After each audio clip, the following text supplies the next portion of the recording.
Imagine a scene in the delivery room. A newborn is supposed to cry as it takes its first breath, signaling that its lungs are now working on their own. This cry is a relief to everyone in the room, especially the healthcare providers and the parents. But what if this cry never happens? This is where we talk about a serious condition known as Asphyxia Neonatorum. Let's dive into the topic. So, what is Asphyxia Neonatorum?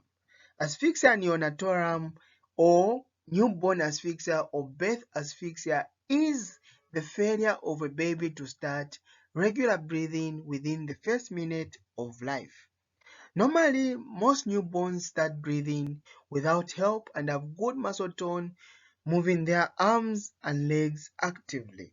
However, in cases of asphyxia neonatorum, the baby remains limp, doesn't move, and shows no signs of starting to breathe independently. So why is this important? It is important because this is not just a delay in crying. It is a neonatal emergence. Without proper and immediate management, asphyxia can lead to hypoxia, which is when there is a lack of oxygen reaching the brain and other tissues. This lack of oxygen can cause hypoxic ischemic encephalopathy, brain damage, or even death. Asphyxia occurs when a newborn struggles to get enough oxygen during or right after birth, leading to life-threatening complications. Let's dive into the causes of this condition and make them relatable with examples you can remember. One of the causes is blocked airway. So think of a baby's airway as a tiny, delicate straw. If that straw gets blocked by mucus or amniotic fluid, oxygen cannot get through. Just like when you try to drink with a straw that's clogged. This is one of the most common reasons why newborns cannot breathe properly right after birth. The other cause is anemia. So imagine the baby's red blood cells as buses carrying passengers, which is oxygen, to various destinations, which are the organs. In anemia, there are not enough buses on the road, so oxygen delivery is poor. Without enough buses, which are the red blood cells, critical organs like the brain and heart struggles to function properly. The other cause is prolonged or difficult delivery.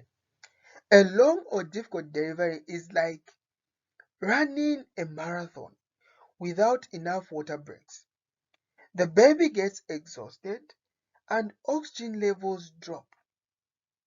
Prolonged labor increases the risk of asphyxia because the baby's oxygen supply cannot keep up with the stress of delivery. Another cause is maternal oxygen deprivation. If the mother doesn't get enough oxygen before or during delivery, it's like trying to fill up a tank with an empty gas pump. The baby simply doesn't receive enough oxygen to thrive. Another cause is maternal blood pressure issues. So blood pressure swings, whether too high or too low, can cause significant problems. Think of blood pressure as the force that pushes oxygen-rich blood to the baby.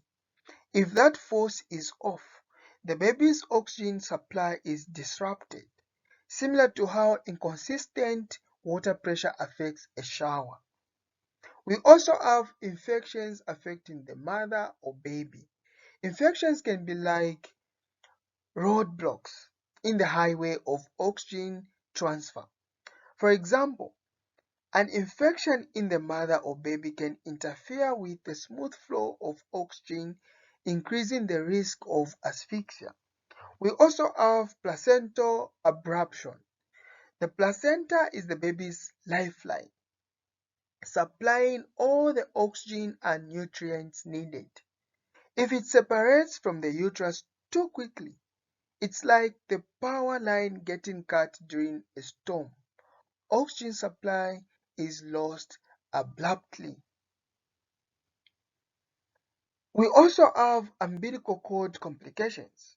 The umbilical cord is the baby's direct connection to the mother's oxygen supply. When it becomes tangled or wrapped around the baby, it's like a garden hose that gets kinked, stopping the flow of water. This kink can reduce or cut off the oxygen supply, leading to asphyxia. Let us now discuss the classifications of Asphyxia Neonatorum. Let's start with mild asphyxia, where the Apgar score is between 5 and 7.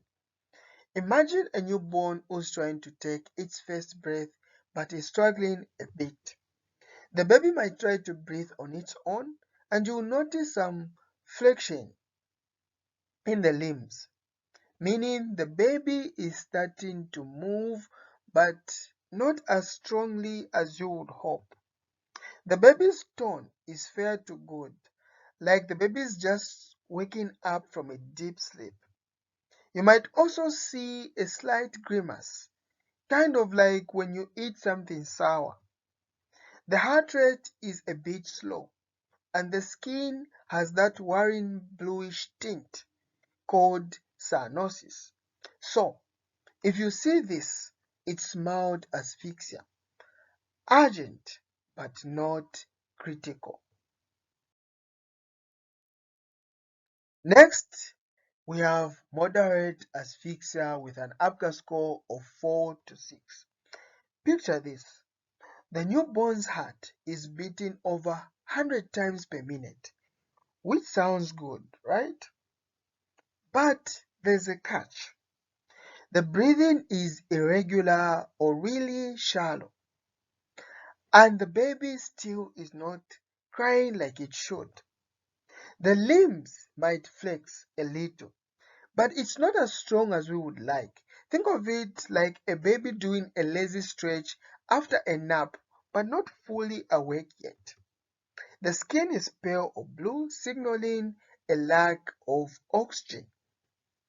The baby's response to stimulation is minimal, a little grimace, but nothing more. This situation needs a quick intervention because the baby is in trouble, but not beyond help. Now let's talk about severe asphyxia, which is the most critical stage with an Apgar score of 0 to 3. Imagine the worst case scenario. The baby isn't breathing at all, or it's making very weak attempts to breathe. The limbs are limp, like a rag doll, showing almost no muscle tone. There's no response to any kind of stimulation. You could clap, pinch, or even rub the baby's back, and there would be nothing. The heart rate drops to below 100 beats per minute, and the skin turns a pale gray or blue, what we call as asphyxia pallida. In this stage, the baby looks lifeless, and you might see apnea and pallor. Immediate aggressive resuscitation is needed to save this little one. To understand the pathophysiology of asphyxia in newborns, let's break it down step by step in a way that's easy to follow. Imagine the heart and brain as two engines that need a constant supply of oxygen to run smoothly.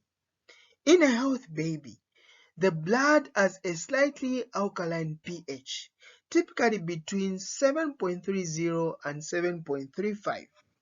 So, what happens when oxygen levels drop? When oxygen supply is compromised, the blood pH starts to drop, becoming acidic, a condition known as acidosis. Think of it like a car engine running on bad fuel. It just doesn't work as well. Acidosis occurs when there are too many hydrogen ions in the blood, mainly because of an imbalance between carbon dioxide and bicarbonates. So, how does the body respond to this? As oxygen levels decrease, carbon dioxide builds up in the blood, lowering the pH even further. This stimulates the respiratory center of the brain, making the body work harder to breathe. If oxygen continues to drop, the body switches to anaerobic glycolysis, a backup system that uses stored glycogen for energy since oxygen is not available. So, why is this dangerous? Here's where things get serious. Anaerobic metabolism leads to depletion of glycogen stores, resulting in metabolic acidosis. This isn't just an engine running rough scenario. It's like running on fumes. Without enough glycogen, the baby's brain and other vital organs cannot function properly. Cerebral function becomes depressed, and even if blood pressure is maintained, permanent brain damage can occur. In this state, the baby may appear blue and struggle to breathe, a condition called asphyxia livida. If the hypoxia worsens, the situation escalates to circulatory collapse, leading to what is known as asphyxia pallid, where the baby appears pale and lifeless. The window for preventing brain damage is tight. Brain damage starts as early as 8 minutes after complete asphyxia and reaches its peak between 12 to 13 minutes. Even if the baby survives, the risk of complication is high, potentially leading to long-term neurological issues. Imagine a baby struggling to adapt right after birth. Initially, they might just be gasping, showing signs of cyanosis. If not quickly intervened, they may progress to a state where they seem limp and unresponsive. This illustrates the critical need for rapid resuscitation to restore oxygen levels before irreversible damage sets in. Understanding the predisposing factors of asphyxia in newborns is crucial, and we're breaking it down into four main categories. That is the fetal, maternal, placental, and drug-related factors. Let's start with the fetal factors. So these are simply issues directly related to the baby. So imagine a newborn struggling because of the following problems. There is blockage of the airway. So think of a baby's airway being blocked by something like mucus, meconium, blood, or amniotic fluid. Okay, it means the baby is not able to get enough oxygen. We also have prematurity. So premature babies have underdeveloped lungs, making them less prepared to handle the outside world. There is also congenital abnormalities. So these are birth defects affecting the baby's organs like heart defect that disrupts blood flow and oxygen delivery. We also have intrauterine infections. So infections like rubella or cytomegalovirus can damage the developing lungs or brain, leading to breathing problems at birth. Then we also have intrauterine growth retardation. Think of a baby that has not grown well in the womb. This often means their organs, especially the lungs, are not fully ready to function. Let us now discuss the maternal factors. So the mother's health plays a significant role in the baby's well-being. Consider these examples. We have preeclampsia and eclampsia. These are conditions that cause high blood pressure and reduce blood flow to the baby.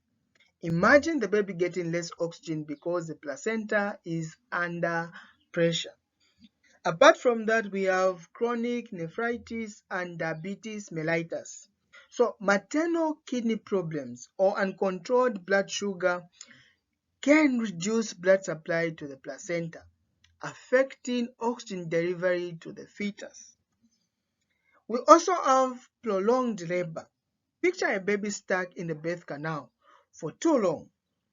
This can lead to a lack of oxygen, like being underwater and needing to breathe but unable to surface. Let's discuss another factor, which is the placental factors. The placenta is the baby's lifeline. So when it's compromised, the baby is at risk. So under the placental factors, we have antepartum hemorrhage. Bleeding before birth disrupts the baby's oxygen supply, similar to cutting off a plant's roots and expecting it to thrive. We also have placental infections and diseases like syphilis. Imagine parts of the placenta dying off or the baby's lifeline being attacked by infection. Oxygen delivery becomes erratic. Umbilical causes is also under the placental factors. So issues like cord presentation, prolapse, or true knots mean the umbilical cord is twisted or compressed, which is like a kink in a garden hose. So water, or in this case, oxygen-rich blood, cannot flow properly. Let's now talk about the last factor, which is the drug-related factors. So medications taken by the mother during pregnancy or labor can also impact the baby's oxygen supply.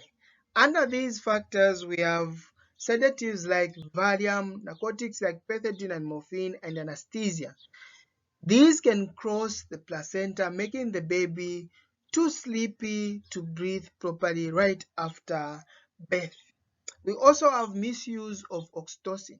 If oxytocin is overused during labor, it can cause excessively strong contractions, which can squeeze the baby and limit oxygen flow, almost like squeezing a balloon that's already filled with air. So the key takeaways from this is that understanding these factors helps you identify at-risk newborns and manage asphyxia effectively. Each situation is like a puzzle piece that fits into a bigger picture of why a newborn may struggle with breathing. Early recognition and intervention can make all the difference, helping ensure that these little ones get the best start in life. Let's dive into how asphyxia shows up in newborns. Here are some key signs to look out for. Bluish or gray skin color, which is cyanosis. This is one of the most striking signs. Normally, a healthy baby's skin should be pink and vibrant, but with asphyxia, the lack of oxygen turns the baby's skin to bluish or grayish, especially around the lips, fingers, and toes. So picture a newborn whose cries are faint and you notice their lips are not the usual healthy pink, but they are bluish. That's cyanosis, and it should be a clear alarm bell for asphyxia. We also have slow heartbeat, which is bradycardia. The heartbeat of a healthy newborn is usually fast, around 120 to 160 beats per minute. But with bradycardia, it drops significantly, indicating that the baby's heart is struggling due to a lack of oxygen. Imagine checking the heart rate of a baby and feeling a slow, weak pulse. This signals bradycardia and points directly to the underlying oxygen issue. There is also hypotonia with poor response to stimulation. Normally, when you gently tap a newborn's foot or cheek, they react by moving or crying. But in a baby with asphyxia, The limbs may feel stiff or even limp, and there is a little to no reaction to touch. It's like trying to wake a baby, and instead of the usual jerky, responsive movement, there is almost no reaction. That's hypotonia, showing that the baby's muscles and nerves are heavily affected by the lack of oxygen. Thank you so much for watching.